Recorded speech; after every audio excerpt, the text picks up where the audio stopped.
Okay. We're rolling. Okay.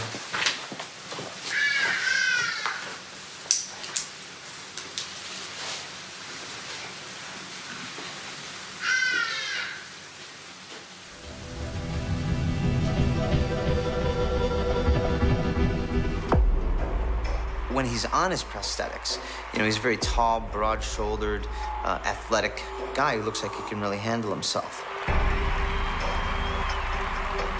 But when he takes his prosthetics off and he's on his stumps, he's short. The confidence washes away from his face. It's probably the speed, the fastest speed that I would have been able to go. Okay. Please, there's somebody in the house. Call the police. Call the police. Call the police, babe. Get out! Get out of the f***ing house! Get out! Reeva, call the police! Get out! I heard that noise and I fired 4 shots.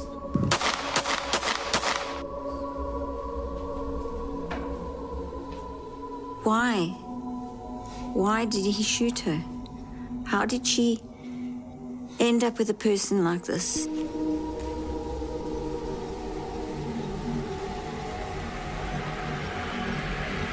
You see this girl so full of life, with so much to offer. She was just beautiful. She was spontaneous and gorgeous. And then I see the photos of the autopsy. And she's so dead.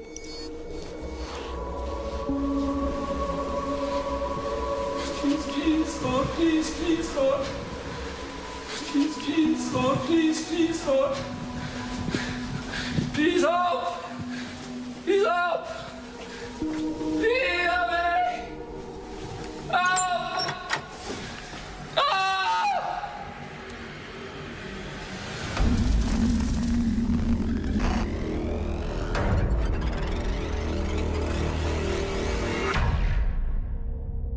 This is an exact replica of the top floor of Oscar Pistorius' house, where he shot and killed his girlfriend, Reeva Steenkamp. The dimensions are absolutely the same, and everything, including the furniture, is in the same position as it was when she died on Valentine's Day last year.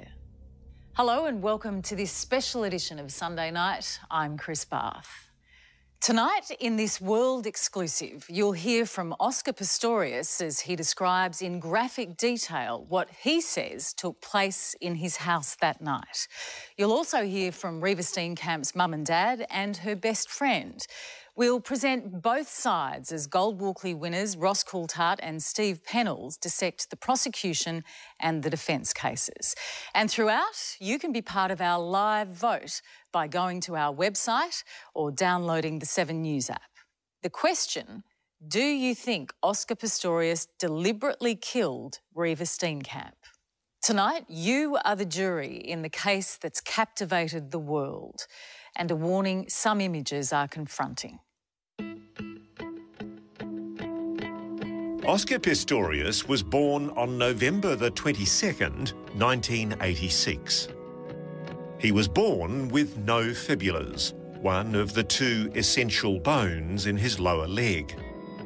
Before he could walk, his lower limbs were amputated.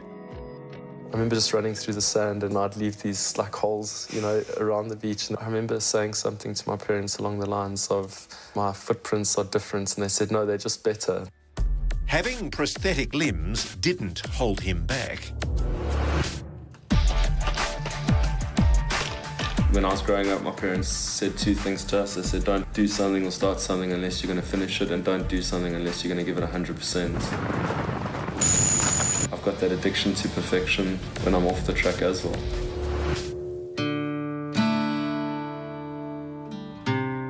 Reeva Steenkamp was born on August 19, 1983, to Barry and June. The most perfect, beautiful child in the world. She was our focus. Yeah. We never went out without her. Everywhere we went, she went.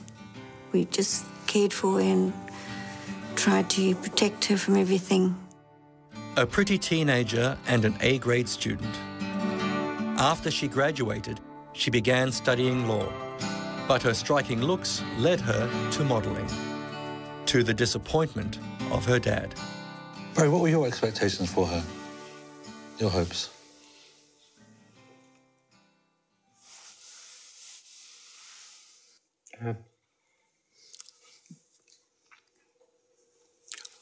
I wanted her to do a law and to carry on with that and finish it.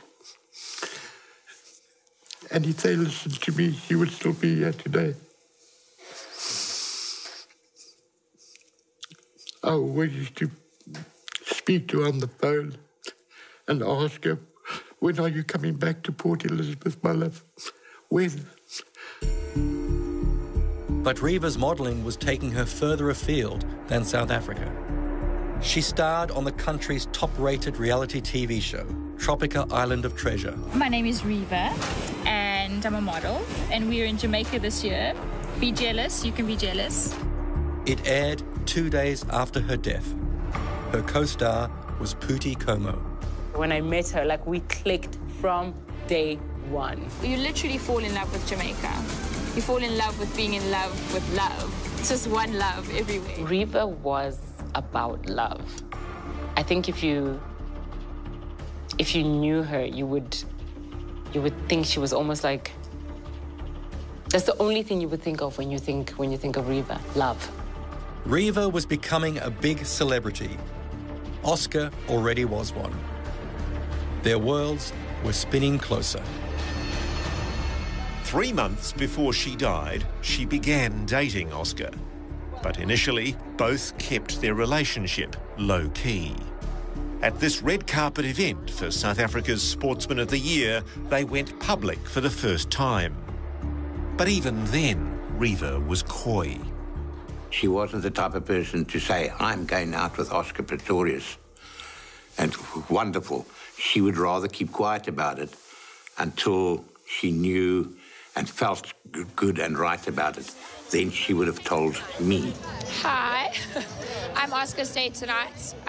He needed a date at the last minute, so it's like, Reeva, just throw your stuff together and come and be my date. So. She was super happy.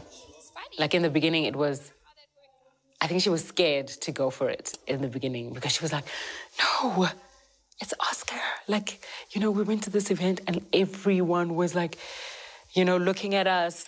And I was like, yes, yes, that's what's supposed to happen. Enjoy it, love it, embrace it. So she was like scared and she was like, do you understand what a big deal this guy is? I was like, yes, he's a big deal and he loves you. So what are you scared of? Oscar's a very, very sexy boy, but he doesn't do it in like an arrogant, obnoxious way. He does it in a very classy, understated. He always has a good, simple suit on.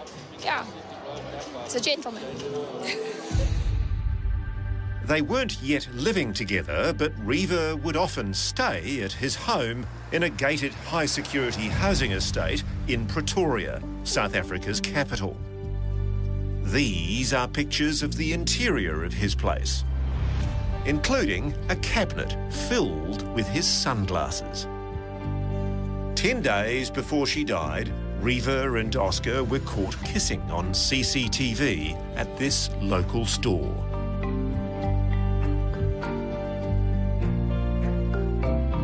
At 6 p.m. on the eve of Valentine's Day, a camera films Reeva arriving at the gatehouse to the private compound where Oscar lives.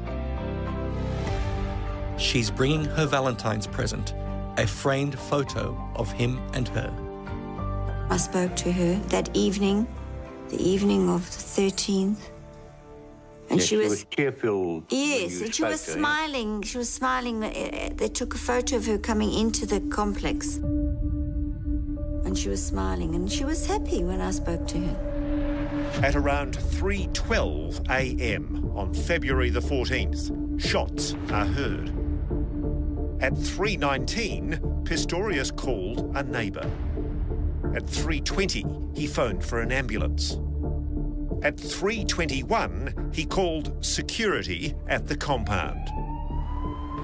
The first paramedic on the scene was told by Pistorius that Reeva Steenkamp had stopped breathing 3 minutes before the ambulance arrived, and that she died in his arms. I had a phone call 7 o'clock in the morning. He said there's been an accident. She's been shot. And I said, you better tell me now if she's dead or alive. And he said, I'm very sorry to tell you, but she's dead. And then I phoned Barry. She was crying.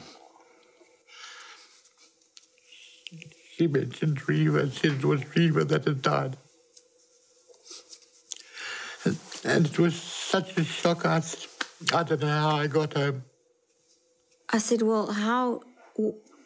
She's been shot, but what actually has happened? And he said, to me, it's clear there's just Oscar there, the gun, and your daughter. And that's all he said. This is somebody who's at a tremendous disadvantage. So he takes a gun with him wherever he goes. Right. He thought that there was an intruder coming into his house. It's the crux of the entire case. Did he intend to kill her?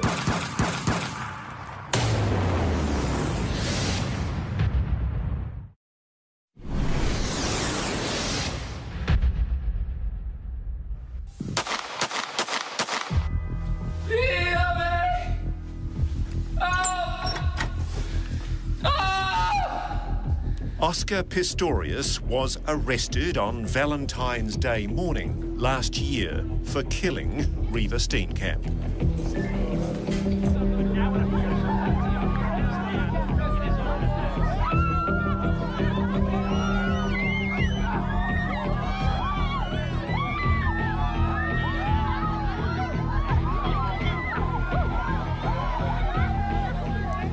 From the night of the shooting and his subsequent committal and trial for murder, Oscar Pistorius has always maintained it was an accident.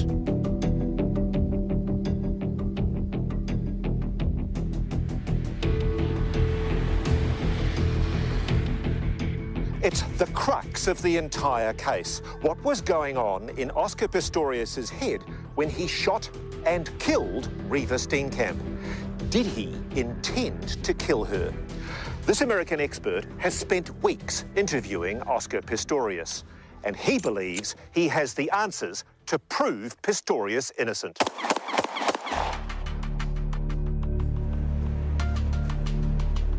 Scott Roeder recreates crime scenes as animations. Now, the prosecution contends that, Reeva was at the front. They are then used as court evidence. He's one of America's top experts. Last September, Oscar's uncle invited Roeder to South Africa to meet his nephew and to forensically examine Oscar's version of events from the moment Reeva turned up for their Valentine's dinner. Reeva arrived first. Oscar, 10 minutes later. He was armed with a 9mm silver Taurus pistol. You can see him practicing with it here. In evidence, he said he carried the gun for his protection. According to Oscar's statement, he had come home and Reeva was already there preparing dinner. Oscar goes upstairs and places his gun under this side of the bed. So he takes a gun with him wherever he goes? He does, yeah. He's very conscious with regard to his safety. Have you ever been, and I want you to think back over the span of your lifetime, being exposed to crime? I think everybody in South Africa has been exposed to crime at some point. I think when I grew up, we were exposed to crime. Many members of my family have been victims of house break-ins and violent crime.